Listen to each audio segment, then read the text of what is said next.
வணக்கம். நான் ஸ்ரீரங்கம் ரவி உங்களோட பேசிகிட்டுருக்கேன். இது வார பலன்கள். ஏப்ரல் மாதம் 12ஆம் தேதி தொடங்கி 18ஆம் தேதி வரை உள்ள வாரத்திற்கான பலன்களை பார்க்கலாம். மேஷராசி. இந்த வாரம் ரொம்ப முக்கியத்துவம் உள்ள ஒரு வாரம். என்ன காரணம்? புத்தாண்டு, தமிழ் புத்தாண்டு பிரபாவ வருஷம் அப்படிங்கிறது மாறுறது.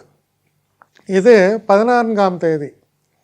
அப்போது இது மாற்றம்னா என்ன அர்த்தம்? சூரியன் மேஷ ராசிக்குள் பிரவேசிக்கிறார்னு அர்த்தம்.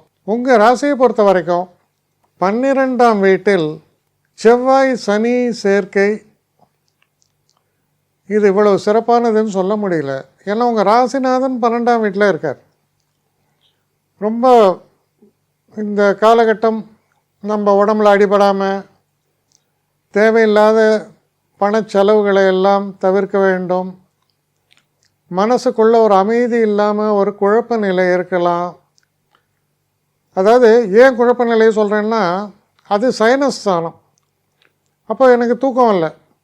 எப்படி தூக்கம் வராமல் இருக்கும்? ஒன்று உடம்பில் ஏதோ கோளாறு, இல்லை மனசில் குழப்பம். இதெல்லாம் இருக்கக்கூடிய ஒரு காலம். இந்த ஒரு வாரத்தில் 12ஆம் வீட்டில் இருக்கக்கூடிய கிரகங்கள் உங்கள் ராசிநாதனான செவ்வாய், சூரியன் மற்றும் புதன். உங்கள் ராசிக்குள்ளே சூரியன் பிரவேசம் பண்ணுறார். அது ஒரு விதத்தில் நன்மை.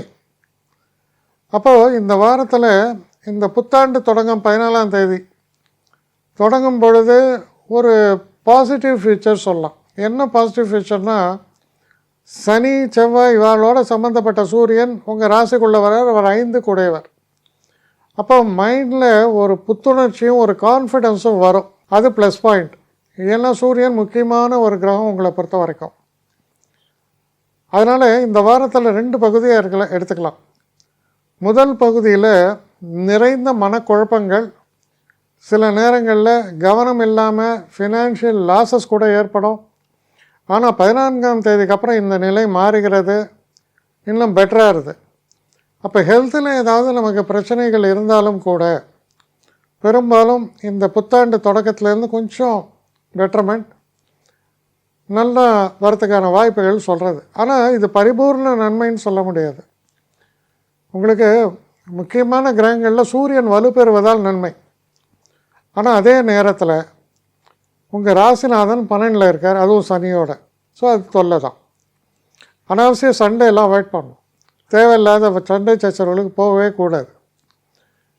முக்கியமான ஒரு விஷயம், ஹெல்த்தில் கவனமாக இருக்கணும். ஃபைனான்ஸ்லேயும் கவனமாக தான் இருக்கணும். உடல் ஆரோக்கியத்தை பொறுத்தவரையில் அது மேம்படும்.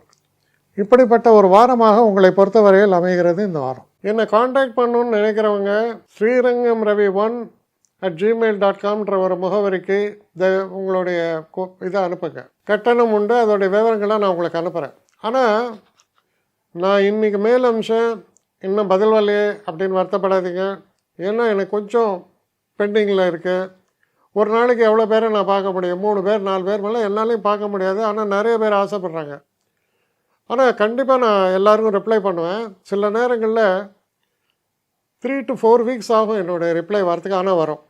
ஏன்னா நான் எல்லோரும் ஒரே நேரத்தில் ஒரு நாளைக்கு 10 பேர் பார்க்கணுன்னா முடியாது. ஸோ அதை கன்சிடர் பண்ணுங்கள். நான் நிச்சயமாக ரெஸ்பாண்ட் பண்ணுவேன். இதில் இந்த கல்யாண பொருத்தங்கள் போன்ற விஷயங்களை ஓரளவுக்கு அவசரமாக பார்க்கணுன்னு நினச்சா அதுக்கு ஓரளவுக்கு ப்ரையாரிட்டியும் தரேன். அதனால் கொஞ்சம் பொறுமை காக்க வேண்டும். கொஞ்சம் டிலே ஆகிறதுக்காக என்னை மன்னிக்கணும். ஆனால் ஐ மீன் ஹெல்ப்லெஸ் சுச்சுவேஷன். அதனால தான் நிச்சயமாக ஐ வில் ரிப்ளை யூ.